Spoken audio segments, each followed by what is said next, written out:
All right, let's try this. Third time's a charm, as I usually say. So we have, this is the Russia turtle. So this is a pretty common thing for people to do. Now, there's lots of people that view the defense of Russia as art. I do myself. There's a lot of skill involved, but it could be really simple. If you just did a man build, you could work. These are the potential incomes for Russia. The decline as Germany goes to war, surges in, losing income, and then finally, this is the man total if you were to just buy. And then I'm assuming at some point in time there's some bombing in here. So this is potentially lower. So probably the 85 number is probably more practical. And you might throw a blocker in there. But I'm talking every man on the Eastern Front, every unit, sorry, not man, on the Eastern Front that can be saved equals 41, assuming a G2 attack, declaration of war, DOW. So 12 troops, and that gets us to 53. 12 more gets us to 65. 11 more gets us 76, so on and so forth. So what's that look like? So here's a YouTube war in progress. So turn 2, you lose these two usually. Maybe you lose Karelia. And then a lot of times I like to try to hold these and hold them off until Germany turned 4. Fairly easy to do. But let's say you didn't. You got a newbie who's never played Axis and Allies, and you go, just retreat. So you retreat, and you retreat back to Russia. You start bringing these guys over, and you're going to have around 85 infantry with just a man build. Now, this is a really boring game in a lot of ways, but to someone who's new and who's taking it all in, that's fine. He can be watching what's going on, and of course he's going to be involved with a climactic, huge battle that if you just turtled, it would be hard for Germany to overcome. I worked pretty hard, pushed into Romania, and it still only turned 6, and I had to withdraw from us to Samara because I was going to lose. It was 90 to 10 that I was going to lose. And I don't play those odds. I don't care if it's, anticlimactic. I have national interests. My national interest is for Russia to survive. That's real life. And that this game simulates that. I want pieces on the board. I don't need to make my allies happy. Now, my allies were willing and ready to send some planes, but it wasn't going to be enough. So 92 or 85, let's say, plus the possibility of now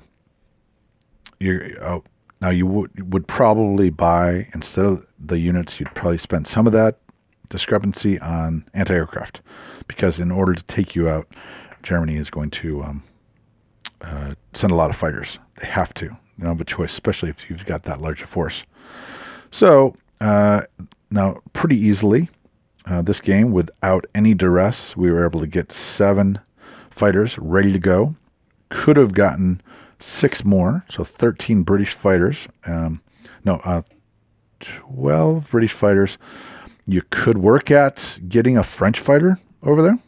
It's possible, from Scotland up to Nanencia. Goes 1, 2, 3, 4, 5. Yeah. So that's cool. Archangel. And then the Americans could send, even a fleet of 3 bombers. They start out with 1, and if they built maybe turn 2, people are keeping you out of the war. Build some bombers. They can make it. Turn 3 is declaration of war. Turn 4, they move to Scotland. Turn 5, they're in Moscow. Now, potentially turn 5 is when Moscow is hit, so they could be there for the retake. Because remember, the Far East troops who start out back here, it takes them till turn 6 to get 6 guys here and then 12 guys here. So then the American fighters are there in order to help decrease the number of survivors. And you could even, like I'm doing right now with one of my games, I've got many more than that. I've got 8 bombers coming into Moscow, ready for the assault. And if you've got 92, there's a good possibility he's going to hold it off a turn. And if he holds it off a turn, you can either strike lagging columns as a self-sacrifice, or you could stay in Russia and just defend it once, which sounds ridiculous, but the game is a little ridiculous, right? I mean, the setup is definitely set up for a sea lion, which really, historically speaking, was not possible. It's set up so that Japan quickly gets to within $8 of America, which is way, way off. I mean, this is an Axis wet dream, as I usually say. So it's fun, and it's amazing that this many pieces on the board can be that close. So I'm impressed by that. I don't know, you should be too. But the game does need what I call a handicapping system. Some people would say they need a bid system. The bid system, unfortunately, they place stuff all over the board, and they kind of mess up the setup. So I'm not a big fan of that. If you are going to do a bid, which I am doing right now with a balanced mode with Trollpin Online, put the stuff in the capitals. That makes more sense, and it'll drive up the bid because you're not going to be able to place them where you'd like them. And the setup is retained. The tension that's set in motion is retained. So, yeah, that's what I think. Australian fighters could also make it up. Anzac fighters could make it up by landing first on Java. If there's not he can't get the Java turn 1, but if there's a J2 attack, but turn 1 he can be in Java. And they probably wouldn't want to try to take this out. Maybe they would, but it's going to take out some of their ground troops. And they're pretty poor in ground troops, especially if they want to grab Money Islands turn 2. They'll be able to grab all the rest of them. You move your fighters off to India and then on to Moscow. So, yeah, I think that's what I'm trying right now. That's my experiment, is a backward. What do I need to defend Moscow? Yeah, I rush stuff there, and then I put the game into overtime. Now, a game into overtime in real life is not easy because you want that satisfaction. So, for instance, you have things like Grasshoppers, tournament rules, where it's a live game, and end of the day, you don't want to come back to it. You want to start afresh, and that really, spices things up. But the online games are different. The computer versions are different. And I've been actually editing the whole computer system, a whole setup in the computer system to mimic a board. The YouTube boards that I'm doing, I've just been going in and editing everything.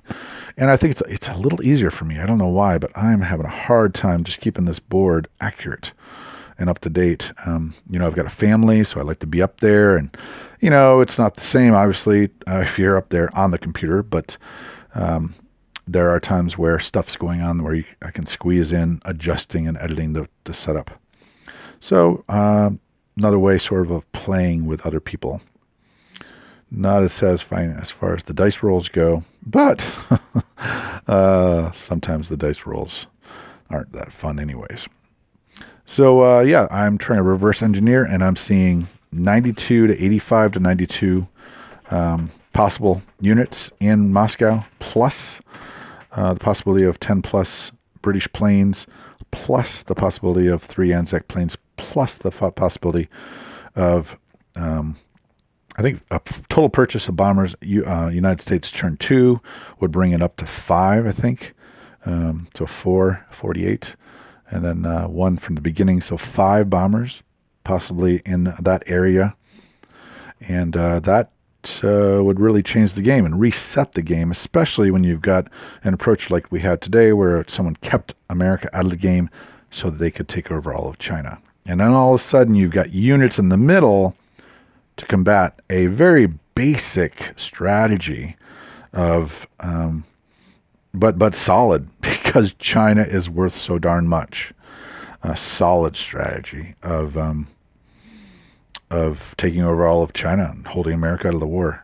Now that's passé in a lot of groups. A lot of online, the best, are playing J1s or J2s. But it's a pretty solid strategy, even still, and obviously puts pressure on Russia from the back door. All right, that's just some of my thoughts as I end. We in a couple turns are going to end our YouTube wars, and I really want a rematch. I'm itching for one.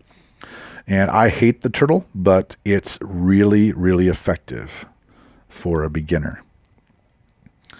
All right, if you got a noob, just have them retreat everything and draw everything back to Moscow. Watch what goes on. Watch him have a lot of fun in that battle, rolling dice. Hopefully you get enough help to him, and all of a sudden you've got someone who is in love with the game. So make sure you get to that Moscow battle. And yeah, Moscow for dummies. There you go. Russia for dummies.